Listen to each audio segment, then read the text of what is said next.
Hello and welcome to the first installment of Viking and Warrior hair and styling tutorials. This one is going to be focused on the two basic braids that I like to use if I'm going to be installing beads, and then some of the ways to install beads. So first, the materials that I'm going to be using today, or the supplies, are, so as far as products go, I use these, it's like a waxy stuff. It doesn't have to be this finishing paste. I'm not even sure if they make it. And then I also use this surfer hair power putty. It's the wax and that stiffness, especially because if you can probably kind of tell, my hair is super fine, really slick, really hard to style. So anything I get my hair to do, you guys should be able to do no problem. So those are the two products I only have. Those are the two products I use. I don't really like to use hairspray. That's kind of a last ditch, whatever. But especially for beads and braids, you don't really need it. Scissors, string. It's kind of hard to see. And then I have this handy dandy tool. I have not, I wish I had that years ago. It's actually a bead threader for hair. And my now dwindling collection of hair beads. I made all of these myself. And then toothpick, nail file, some teeny tiny rubber bands. Okay, so that list, or the supplies that I'm using today, I'll have a photo that I will show you now. So we'll go ahead and get started. So there's the basic braid that everybody recognizes. It's pretty simple. Most people probably already know how to do it. So it's just your simple 3-stranded braid. And this is going to depend mostly on the bead that you're using. So I have, like this one is, the hole's kind of tiny versus this one's got a little bit bigger of a hole. And because my hair is so thin, I have a little more flexibility with, I can put a little bit bigger of a chunk into a bead because my hair is so tiny it'll compress. But the size of your bead and the diameter of the hole are going to determine how much hair you're going to use. Or if you've got really thick hair,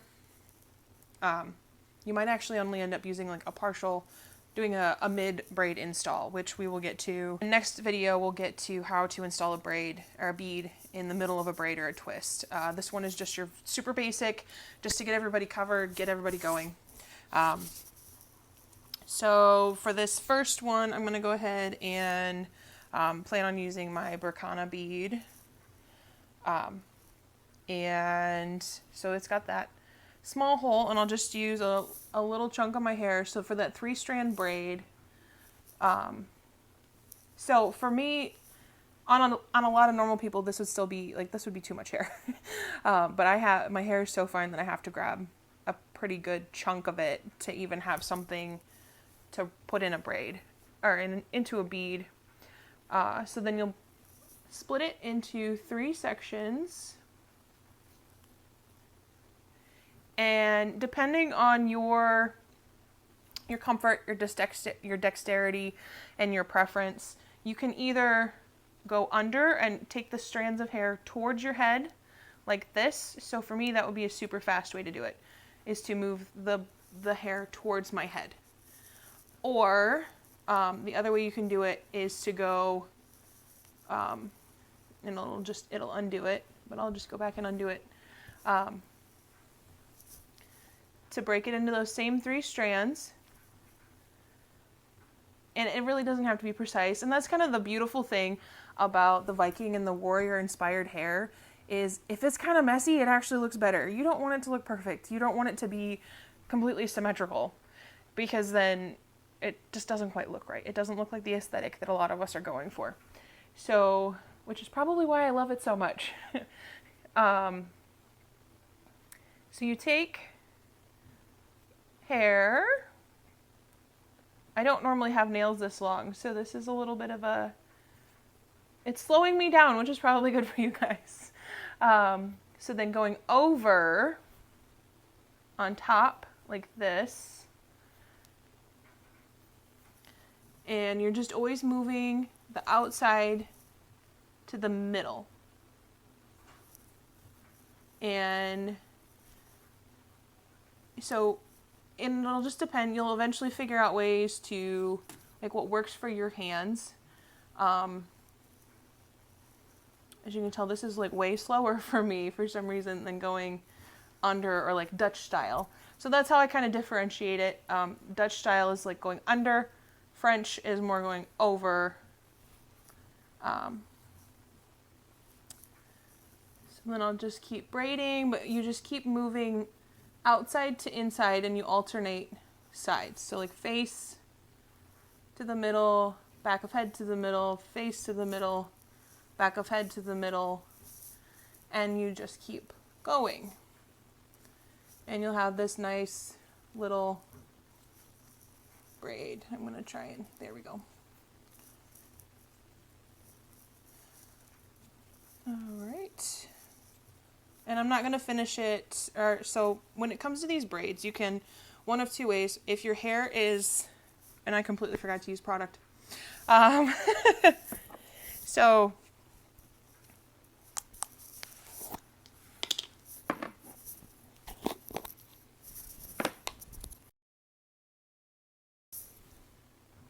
when it comes to using the product, I just use like equal parts of each. And I just dip my like middle fingertip and pointer into each container. Just get a little bit, and then I only do it on the one hand because it'll get on your hair and it'll spread out. But so my hair's, when you do a braid this small, the product isn't, as you can see, the product isn't really actually necessary to get it to lock, stay fastened. It will just stay because of the friction. But the product, I'm going to go ahead and just try and remember to use the product on. So it's not, I don't normally need it because my hair is fine enough and this braid is small enough. So then you just keep going and it kind of, it self-fastens. You shouldn't need a rubber band if you're doing them small enough. And you, even if it started thicker at the top, a lot of times when you braid to the very end, you won't need to fasten it because the friction will keep it together. So I'll keep going. So the nice thing, you can kind of see, so I had all these things like sticking out, and then the product came into the picture about here. And that's kind of the bigger thing, like it gives it a nicer finish so even though I talked about, things looking a little messy is good. If you want it to not be quite so frizzy. So like I've got a lot of little flyaways. I have a lot of different levels of regrowth happening in my hair. So I've got these little sticky flyaways all over the place. So I'm going to just run product down that because it's bothering me. And then, so something you can do, if you don't want to finish it all the way, you want to leave a little bit of a tail. And just for time's sake, I'm not going to finish it. You can run the product down the end. So this first bead, kind of the old standby for bead install to put them on is you can actually take a piece of string. So I just went and took this out of the sewing box. It was on a needle. It's a little long for this purpose, but if you have, if you have an issue with keeping your arms up for a prolonged period of time, using that longer string will probably actually make it a little bit easier for you if you've got shoulder situation. So what you'll do then is go ahead and put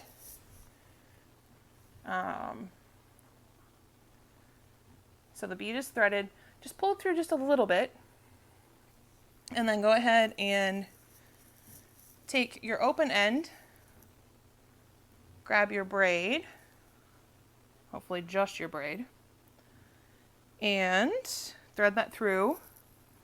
So see the thread is around it, and then you go ahead and pull, and when you're doing it this way, don't start way up the braid. Start towards the bottom so you have less hair that you're going to try and pull through because it will double over. And then so just There my hair goes through, and then slide it up. So this braid was actually almost a little too small for this bead, but that's perfect. I like to use a rubber band. They'll go back and they'll put a rubber band under it so it doesn't slide down, and then they will slide the bead back over it a little bit. So they'll go like that. And it's not great, but then if you use one that's the same color as your hair, so this isn't the greatest example. These rubber bands are probably a little bit big for this. This isn't how I normally, I don't do beads this way typically. I slide them until they just won't go anymore. So there's that rubber band way. And hopefully there'll be a different one where I can show you that again.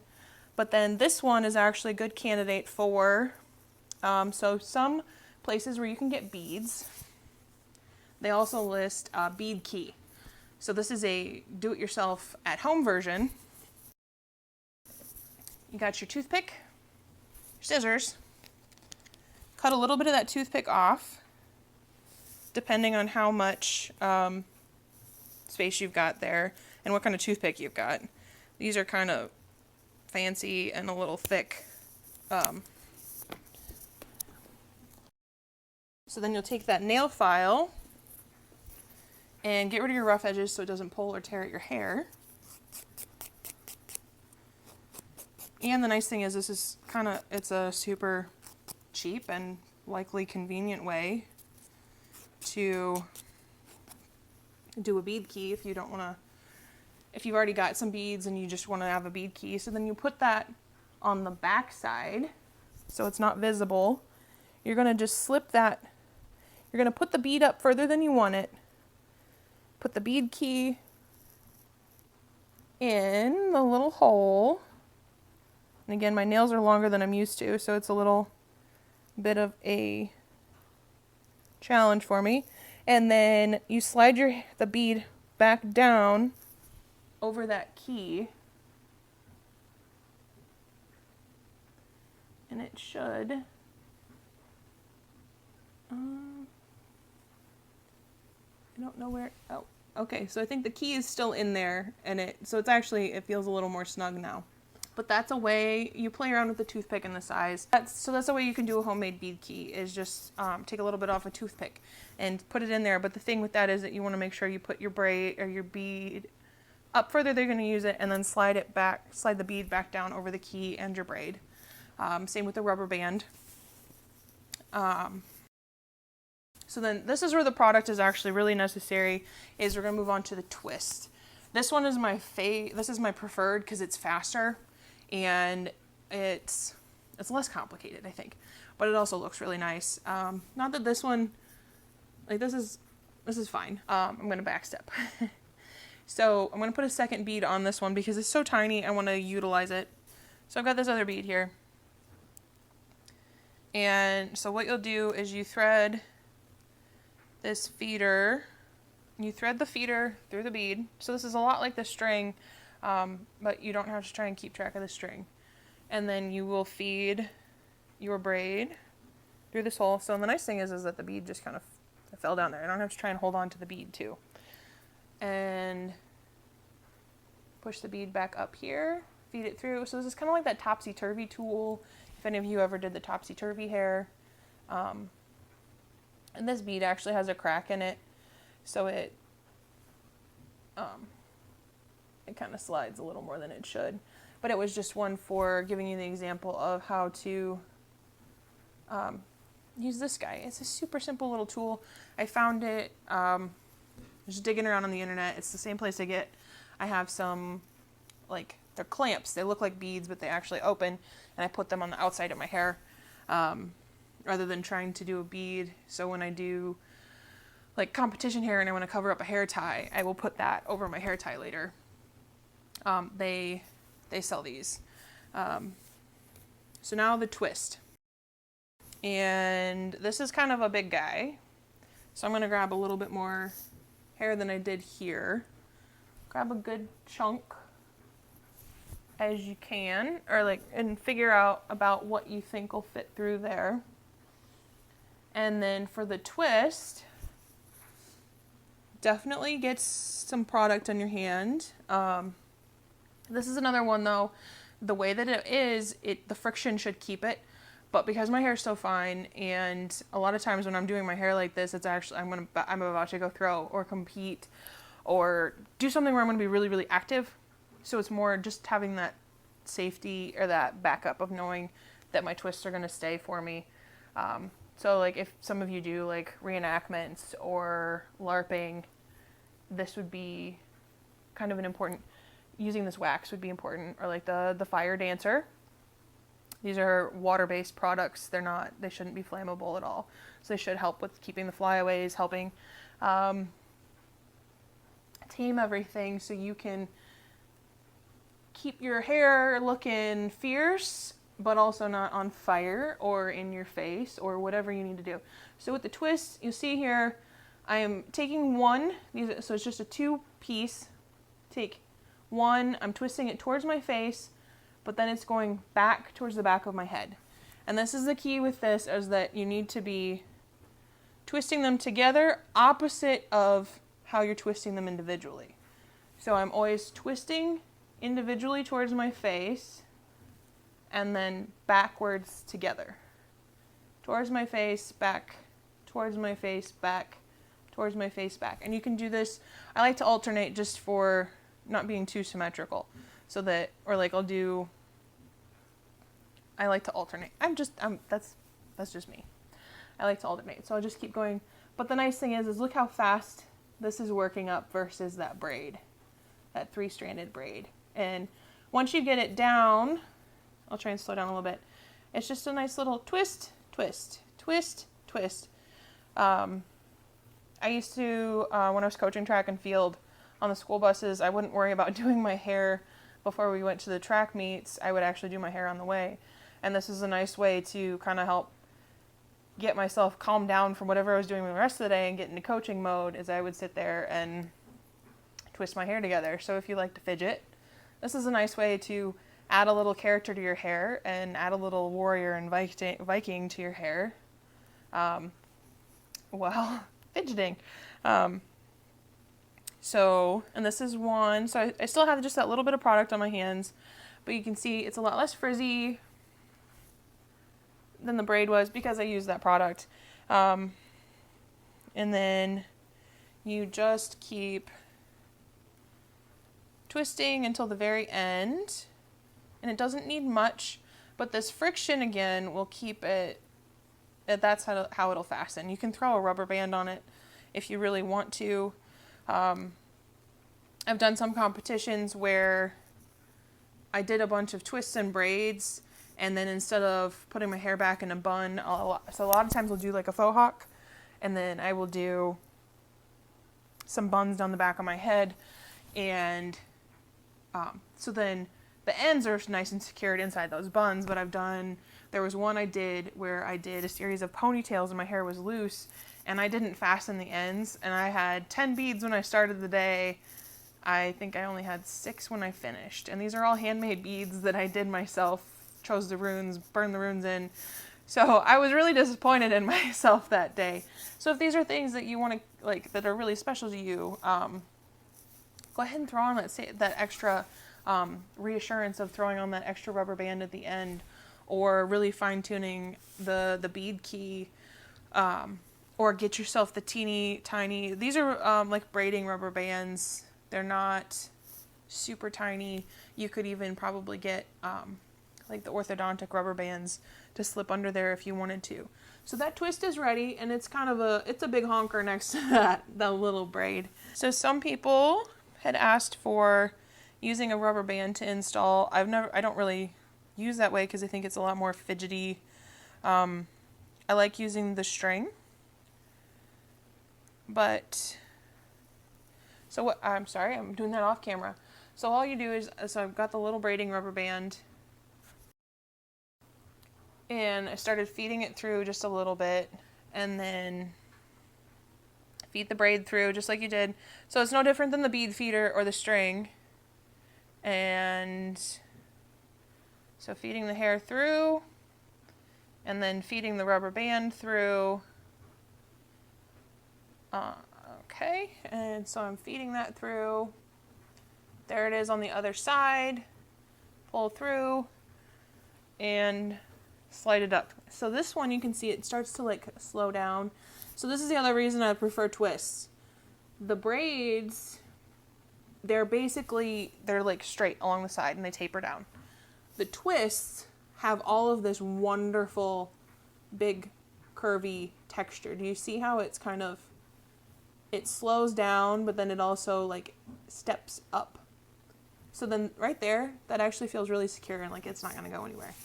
And I wouldn't worry about putting another rubber band or something underneath it. So those are the two braids. Those are some of the install things. So that's my basic bead install. If you've got some pretty standard beads, this was I think like 99 cents or $1. And it's like, this was a hair braiding supply retailer that I found online. And I'll try and put her in the comments, I think. It's a one lady show out of California, super fast shipping. I've really enjoyed her. But this is really, if you're going to be doing a lot of beads, this is probably a good helper. The only problem is that you are restricted onto how small you can go. So most of my beads, this didn't work for. The string, however, the string will feed through anything that you're going to put your hair through. One more.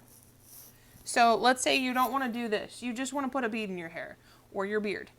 But you don't want the twist, you don't want the braid. So I'm going to grab a loose chunk of my hair. I have this teeny tiny little bead. I am not going to try and braid my hair small enough for that. I know myself well enough to know I don't have the patience for a braid that small. I just don't. Not on my own head. Somebody else's head, sure. Not on my own. So I will, and I'm going to actually do this backwards. What I'm going to do is I'm going to feed it. And sometimes you will have to lick the string.